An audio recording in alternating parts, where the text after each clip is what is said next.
જય શ્રી કૃષ્ણ. શ્રીમદ ભગવદ્ ગીતા શ્લોક નંબર 4.16.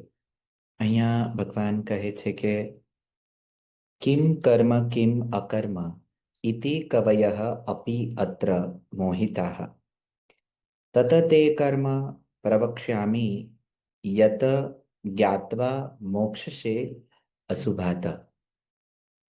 ભગવાન કહે છે કે કર્મ શું છે અને અકર્મ શું છે એનો નિર્ણય કરવામાં બુદ્ધિશાળી પુરુષો પણ મોહિત થઈ જાય છે. માટે તે કર્મ તત્વ હું તને સમ્યક રીતે સમજાવીને કહું છું, જેને જાણીને તું અશુભથી એટલે કે કર્મ બંધનમાંથી મુક્ત થઈ જઈશ.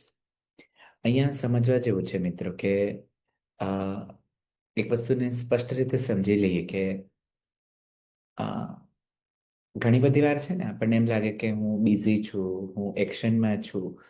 તો એક્શનમાં હોવું અને બિઝી હોવું એને આપણે કર્મ માની લઈએ છીએ.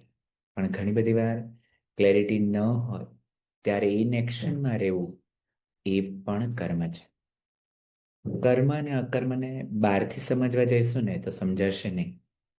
લીડરશિપમાં ઘણી બધી વાર એક્ટિવિટી ન કરવાની હોય પણ શાંત થઈ જવાનું હોય, એ પણ કર્મ છે.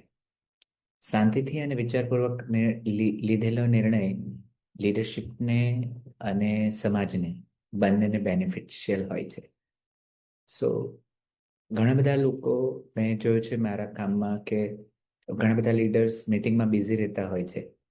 તો મીટિંગમાં બિઝી રહેવું એ કર્મ છે.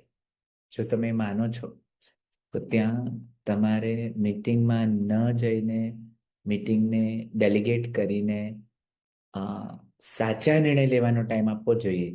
જો એક અકર્મ પણ છે તો પણ એ યોગ્ય છે. એટલે